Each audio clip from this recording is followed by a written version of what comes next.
Video शुरू करने से पहले हमारे चैनल को सब्सक्राइब करना मत भूलें। मैं उनकी तरफ देखते हुए आहिस्ता आहिस्ता उनके करीब बढ़ता गया और उनकी बात का कोई जवाब नहीं दिया। मुझे अपनी तरफ आता देखकर वो फिर बोले, ओए बेशर्म, मैंने तुझे मना किया है ना, मुझसे दूर रहो वरना देख लेना। उन्होंने मजीद तंबी करते हुए उंगली मेरी तरफ उठाई, लेकिन मैं मुस्कुराता हुआ उनकी तरफ बढ़ता रहा। जब उन्होंने देखा कि मैं रुक नहीं रहा तो वो सोफे पर खड़ी हो गईं। सोफे का छोटा किशन हाथ में उठा लिया और हंसते हुए धमकी भरे लहजे में बोले, अभी मार खाएगा अगर करीब आया तो। मुझे उनका गुस्सा बिल्कुल बनावटी लग रहा था तो मैं और करीब पहुंच गया। वो सोफे पर खड़ी थी इसलिए मुझसे थोड़ी ऊंची नजर आ रही थी। मैंने मुस्कराकर ऊपर देखा और बाजू फैलाकर उन्हें गिले लगाने की कोशिश की। वो हंस पड़ी और किशन से हल्का सा धक्का दिया, लेकिन उनकी आंखों में शरारती चमक थी और आहिस्ता आहिस्ता उनके करीब हो गया। वो अचानक हंस पड़ी और बोले, गधे, इस उम्र में अब माँ का तलाक दलवा के ही रहेगा। क्यों मेरे कपड़े खराब कर रहा है? इससे तुम्हारे बाप को फौरन शक हो जाएगा। सच तो ये था कि मैं जज्बाती हो चुका था और ये सारी बारीकियां सोचने की पोजीशन में नहीं था। मैंने मुस्कुराते हुए कहा, उम्मीद तो कमीज उतार दो ना, फिर खराब नहीं होगी।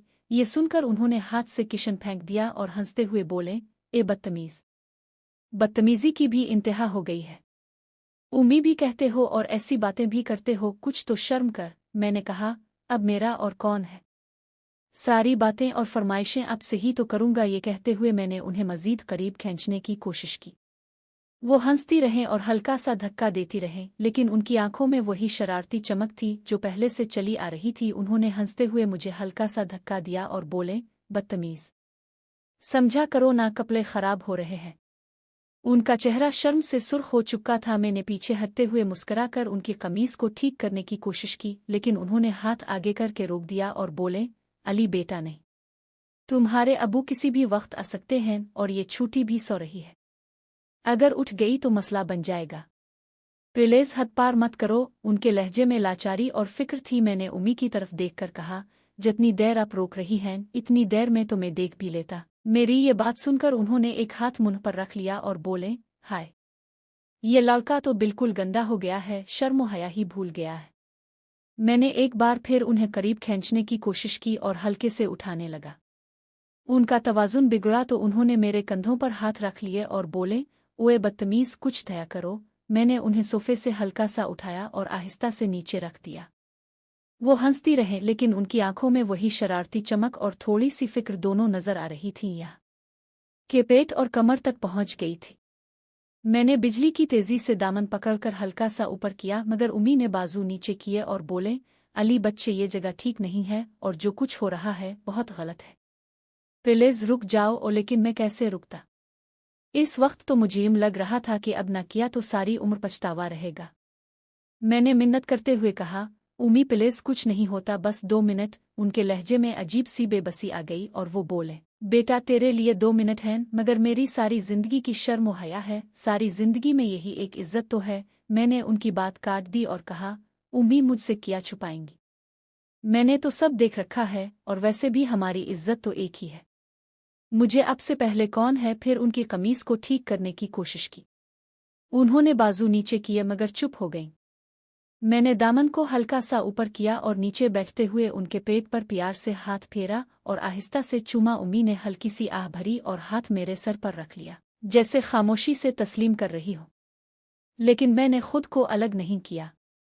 हाथ से कमीज को हल्का सा ऊपर करते हुए पेट पर प्यार करता रहा और आहिस्ता आहिस्ता उन्हें बेड की तरफ ले गया, साथ ही कमर को सहलाता जाता। उम्मी ने हल्की सी आह भरी और मुंह से मुसलसल नहीं नहीं की आवाज निकाल रही थी। मैंने दामन ऊपर करते हुए एक नज़र उनकी तरफ देखा तो उनकी आंखें बंद हो चुकी थीं। बेड के करीब पहुंचकर मैं ऊपर हुआ और कमीज को हटाने की कोशिश की तो उन्होंने बाजू ऊपर कर दिए और कमीज उतार दी। उम्मी ने दोनों हाथ आंखों पर रख लिए और हल्की हल्की सांसें लेते हुए बोले, बदतमीज, बस अब आ जाओ तुम। उम्मी आगे बढ़ा और उनके करीब होकर उन्हें बाहों में भर लिया। उन्होंने चेहरा ढांपा हुआ था और हल्के से कसमसाए। मैंने पीठ पर हाथ फेरा और उन्हें मजीद करीब खींच लिया, उनके गिले को चूमा और प्यार किया तो उम्मी ने एक गहरी आह भरी और मुझसे चिपक गई।